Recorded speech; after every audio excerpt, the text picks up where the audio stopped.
Police ने last date पे, crime branch police ने 7 दिन की डिमांड रखी कि हमें टाइम दिया जाए, हम सप्लीमेंट्री चालान देंगे।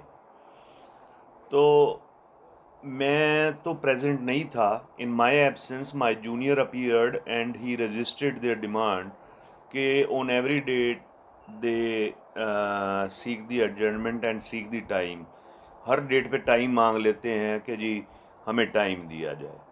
तो जज साहब ने हमारी वो रिक्वेस्ट को करके उन्होंने कहा कि 10 तारीख तक आप बताइए। तो उन्होंने कहा कि हम 7 दिन के अंदर इसका सप्लीमेंट्री चालान दे देंगे। अब वो अपने अपने शब्दों को या अपने वादे को, अपनी कमिटमेंट को कितना वो करते हैं, ये तो नेक्स्ट डेट पे ही पता चलेगा। कि आधिकारिक और लीगल तरीके से तो प्रिस्क्राइब्ड जो इन्वेस्टिगेशन का पीरियड है वो 90 दिन है, चाहे उसमें 1 मर्डर हो चाहे 10 मर्डर हो। इस केस के अंदर हम शुरू से पहले दिन से ही पुलिस की ऑनेस्टी के ऊपर सवाल उठाते आए हैं। उसका एक नज़रिया ये है कि लोकल पुलिस ने तो इस केस को कंप्लीट कर दिया with in 7 days. With in 7 days का अभिषेक। तो ये केस एज्यूमिंग रजिस्टर हुआ 27 अगस्त को। तो पहले 4 दिन तो ये खोजबीन करते रह गए कि जिसके अंदर इन्वॉल्व कौन है कौन नहीं है, इनकी स्टोरी बनती रह गई।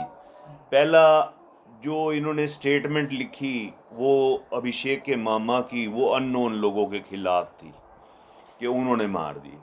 उसी मामा को इन्होंने पेश कर दिया कि जी मेरे को शक है अभिषेक को इतने पैसे चाहिए थे और इस काम के लिए पैसे चाहिए थे, उसने अपने साथी के साथ मिलके ये कर दिया होगा। जो कि एक और एप्लीकेशन लिखवा ली और वो भी साइन करवा ली, और उसी बात के ऊपर विदाउट वेरीफाइंग इन्होंने इमीडिएटली उसकी अरेस्ट कर ली। अरेस्ट अगर 1 मिनट के लिए मान लिया जाए कि इसकी अरेस्ट 30 तारीख को हुई, 31 को हुई, 7 दिन के अंदर, 5 दिन के अंदर इसको जुडिशियल कस्टडी में भेज दिया गया। जब किसी मुलजिम को जुडिशियल कस्टडी में भेज दिया जाता है तो पुलिस एक तरीके से कहती है कि अब हमें इस आदमी की कोई ज़रूरत इन्वेस्टिगेशन में नहीं है। 4 मर्डर का केस उन्होंने सोल्व करके 7 दिन लगा दिया।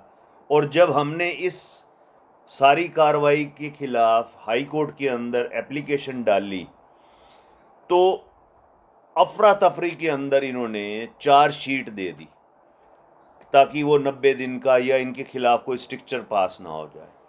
तो हमने उसी दौरान नेशनल कमीशन के अंदर भी इनकी कंप्लेंट कर दी। उन्होंने डायरेक्ट कर दिया कि जी डीजीपी इसकी स्टेटस रिपोर्ट दे। डीजीपी ने अपने ही स्टाइल के अंदर अपनी ही सबॉर्डिनेट्स क्राइम ब्रांच को इसको दे दिया। क्राइम ब्रांच ने उस दिन से लेकर आज तक लगभग 7 महीने 9 महीने होने को आए हैं, इन्होंने अपनी इन्वेस्टिगेशन कंप्लीट नहीं करी। जबकि ये इन्वेस्टिगेशन के अंदर इन्होंने नया कुछ नहीं किया, पुरानी ही चीज़ें लेके और उन्हीं की ही वेरिफिकेशन करनी थी।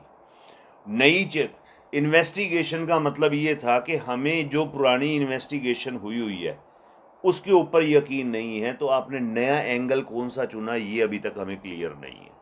और हर डेट के ऊपर एक डेट पे तो आईओ साहब के मुंह से भी निकल गया कि हमने तो इसको कंफर्म करना है, यानी नया कुछ नहीं देखना। और एक डेट के ऊपर उन्होंने ये कह दिया हमें 1.5-2 दिन की वो दे दी जाए, डेट दे दी जाए। सिर्फ यही है कि जितना मर्जी टाइम ये ले लें और उसके अंदर ये एक आदमी को, एक बच्चे को बिना मुकदमा चलाए आज 1 साल कस्टडी के अंदर हो गया है, जो कि लीगली परमिजिबल नहीं है even for a police officer, police unit. और संदेहजनक उनका बिहेवियर पाया गया आईओ का, तो उसके बारे में हमारे ऑनरेबल कोर्ट ने डायरेक्शन भी दी कि इसका ये इंक्वायरी की जाए। और उसको डीजीपी ने नोटिस भी दिया कि 7 दिन के अंदर रिप्लाई दो। 5 तारीख का वो नोटिस है, 12 की डेट थी, 12 को आके कहा जी आज अभी 7वां दिन है, तो उसका रिप्लाई नहीं आया। यानी कोर्ट को भी कोर्ट के ऑर्डर से भी आप पढ़ेंगे तो पता चलेगा कि आईओ की जो है, क्राइम ब्रांच की आईओ की संलिप्तता या जो है इंटीग्रिटी वो डाउटफुल है। तो अब इन्होंने फाइनली ये कहा है कि एक हफ्ते के अंदर हम इसका जो है सप्लीमेंट्री चार्जशीट दे देंगे। Let's see what happens on 10th।